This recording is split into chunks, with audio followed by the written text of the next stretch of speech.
There we go. All right.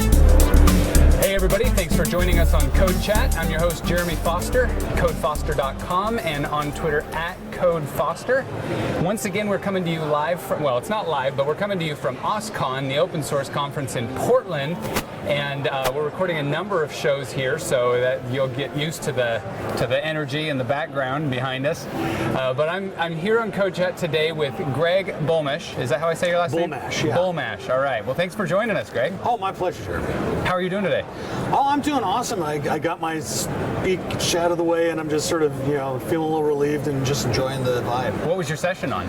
Actually, it was on starting a free coding club for kids. Awesome. And can we talk about that a little bit today? Yeah, that would be awesome to talk about. Okay, what's it called? It is called Coder Dojo. We actually are the Seattle chapter, Seattle Coder Dojo. The Coder Dojo movement, though, started in Ireland in 2011, started by a teenager who wanted to teach his friends to code and realized that it was a great sort of vibe to spread around the world. Got some people involved, and it now has over 450 clubs worldwide. Okay, so 2011 was 3 years ago, which is an eternity in the tech world. Yeah. So it's been around for a while. It's been around for 3 and change years. I know, this is an effort that's pointed entirely at kids? Yeah, Coder Dojo is pointed at kids between, sometimes some clubs allow as young as 5. It's usually recommended about 8 to 18, and it's supposed to be a fun, relaxed, open environment for kids to learn coding. Okay, so how does this work? Is it a weekly format? You all get together? Is there top-down training, or is it everybody kind of hacking, or what? Well, it's interesting because every Coder Dojo is different. Okay. There's some Coder Dojos where they do more hardware. There's some Coder Dojos where they do more software. Some meet once a month. Some meet once a week. The Seattle Coder Dojo, we meet every Saturday, 10 to noon. We have sort of 3 levels. We have the absolute beginner levels where we start the kids off on code.org, which is a really gentle introduction. Yeah. It's all drag and drop, building block. Then if they're feeling like they want to get up to something where they have more control, more ability to experiment, we'll move them up to Scratch, and that's our most popular room. Okay. Scratch is it's an IDE built by the MIT Media Lab, and it's all drag and drop again, but it has a lot more functionality so the kids can really sort of get inventive. We've had kids like build Pac-Man in Flash, not Flash, Scratch. Scratch is in Flash. We've had them build Pac-Man, little mini movies, battle games. They have a lot of fun with it. And then our third room is our JavaScript and independent study room. And that's where the kids, if they're working on something in school or they've got a personal passion project, they can bring it in, get help from mentors, or if they're sort of like unsure but they're beyond Scratch, right, we'll get them started on JavaScript. And the reason we chose JavaScript is because JavaScript is everywhere. Yeah. Every browser, you can write Microsoft Windows apps with it, you can write just all mobile apps with it. They're just everywhere. You can write apps in JavaScript now. Yeah. So the kids probably respond pretty well, to the area of computer programming. Oh yeah, they love it. It's one of the one of the paybacks of doing this is you just get to watch these kids light up. Yeah.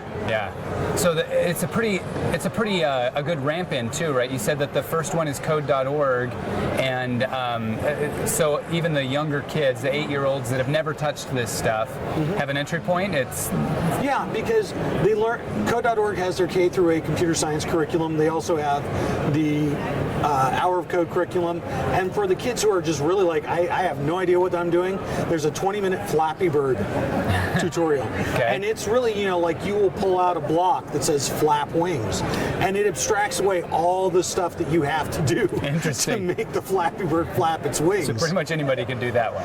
Yeah, and so it shows you in steps how, a lot of it is just imperative. Tell it to do this, and then this, and then this, and if this is happening, do this, and then this. And so it sort of gives them an idea of this is what computer programming is about. It's really not as crazily complex as you think. Yeah, right. It'll get complex, but it's not, yeah, it certainly can. It's not complex to just get started. One of the things that I've been impressed with in my development career is the fact that no matter what language I'm working in, there are those core concepts from computer science that remain the same. And I think that I can imagine that students feel like there's a certain technology that they need to learn and they don't know which one to learn. And really, it doesn't matter so much which technology you're using. Absolutely. I learned BASIC as a kid. Yeah. In the 80s. And I was a little BASIC hacker. I actually had a bulletin board system on my Commodore 64. And then I decided I was an artist. And I went off and did my degree in the arts. I got a degree in creative writing. I went and did a whole bunch of things. I was a stand-up comic. But when I got out of college, I was trying to promote my writing career. I got onto the web and I picked up HTML and I picked up a little JavaScript, and I was able to just, I was never afraid of just figuring something out, doing something. Even my first contract at Microsoft, I'd learned PHP and some front-end stuff, and there was a manager who liked one of my sites, and he needed somebody to write something similar, a database-driven site. He said, can you do it in .NET Technologies? I said, I've never used .NET, but a loop is a loop. Yeah. And a SQL statement is SQL statement is a SQL statement.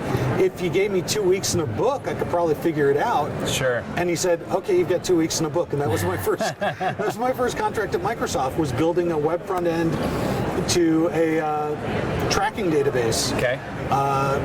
In .NET, and I'd never used .NET before, but because I had the basic concepts, I was able to come in and complete the contract. Do you think that kids come in initially intimidated by the world of programming? Do they feel like this is a very difficult thing?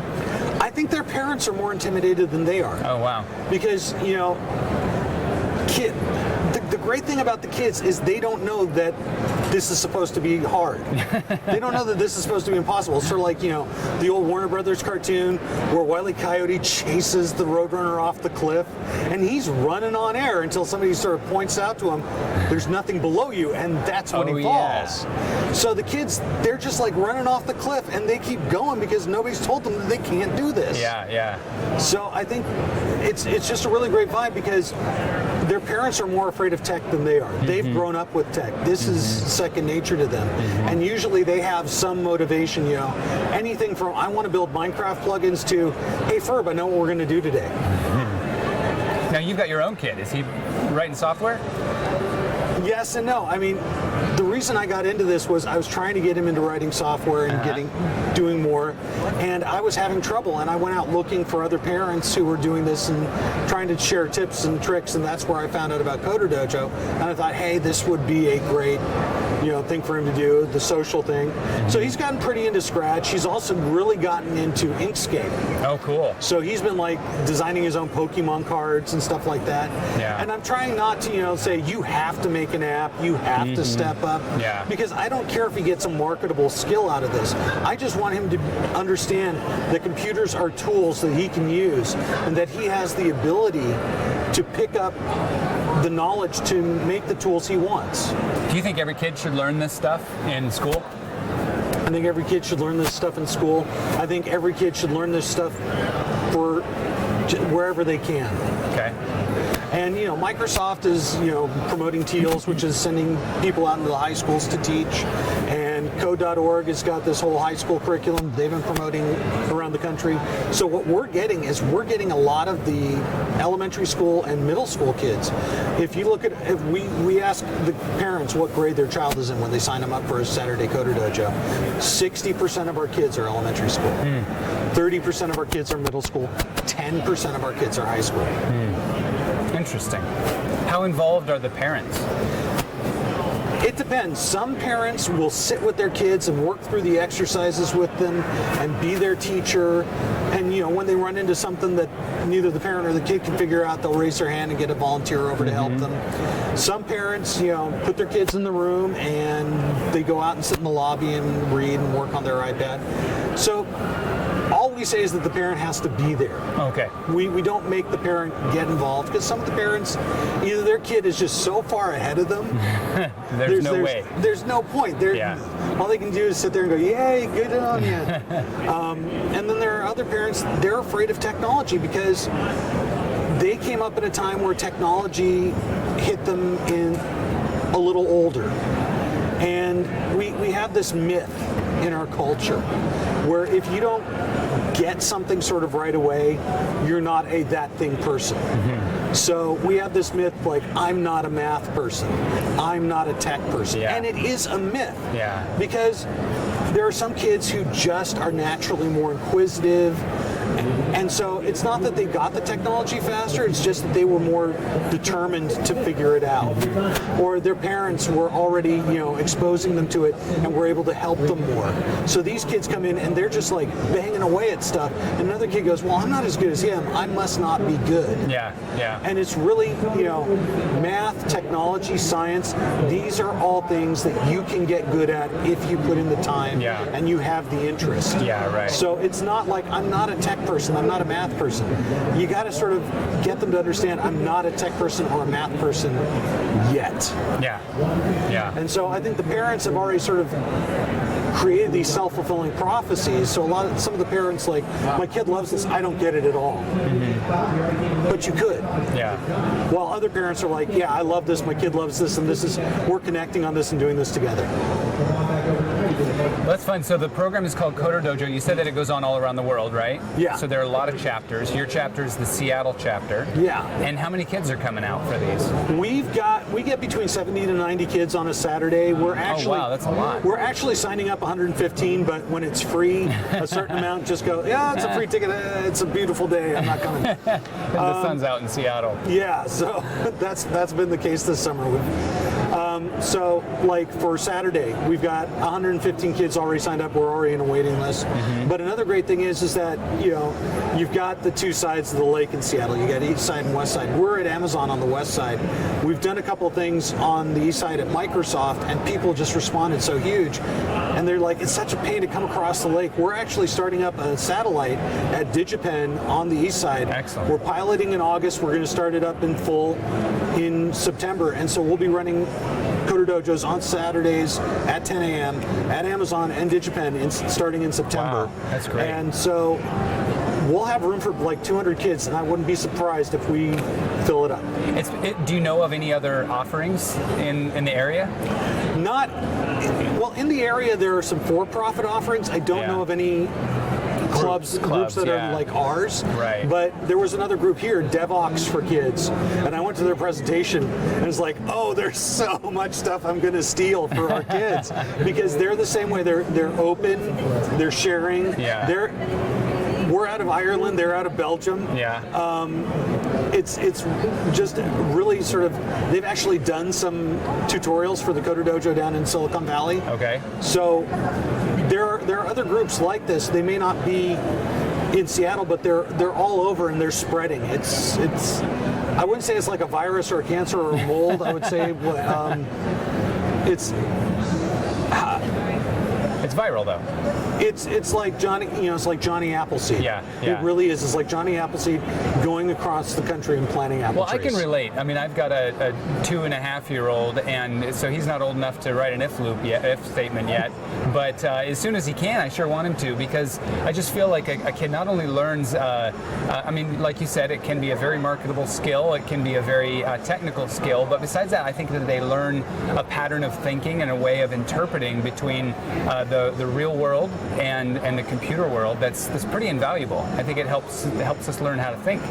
Yeah, honestly, one of the things I like to say is that computer programming, one of the biggest skills in computer programming is taking large, hairy problems and breaking them down into smaller, solvable units. And so if a kid can learn that, that's going to help them wherever they go. And another thing is, I look at, where is a kid going to use programming even if they're not a developer?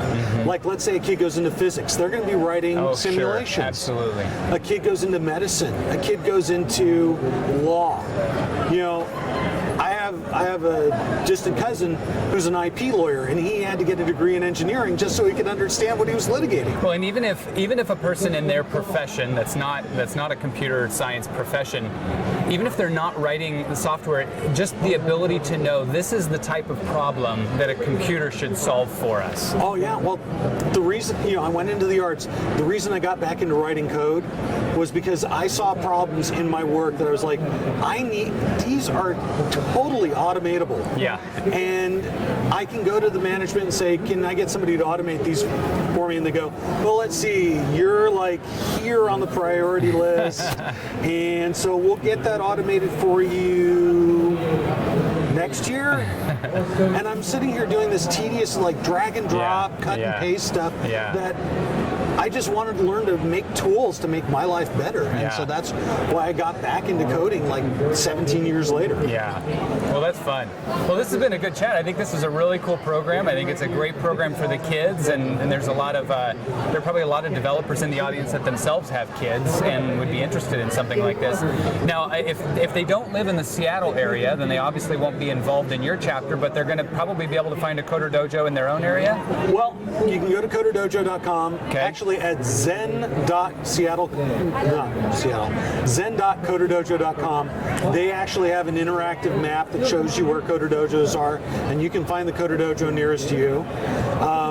If they're in the Seattle area, seattlecoderdojo.com is our website. Okay. We also tweet at SEA Coder Dojo. Okay. And if they need to reach me directly, info@seattlecoderdojo.com. Excellent. Cool. I'll put all those links on the screen for everybody. Anything else you want to add? We could always use volunteers. We could always use, if you want to get involved with the Coder Dojo, just start bringing your kid. Find ways that you can get involved and help, because this is really a grassroots movement. It's all volunteer driven, and the more people who are helping out, teaching kids to code, even if you're not technical, there are all sorts of organizational marketing things that a Coder Dojo needs to survive. Is it an official nonprofit? No. Okay. But they're an official nonprofit in Ireland, but we don't derive nonprofit status from them. I see. We actually have a nonprofit in Seattle called Urban Sparks that can take donations to fund our projects. Okay. Okay. That's excellent. All right. Well, thanks very much for chatting with us today, Greg. Well, thank you very much, Jeremy, and thank you all for watching. Yeah, thanks for joining us on CodeChat. We'll see you next time. Thank you, man.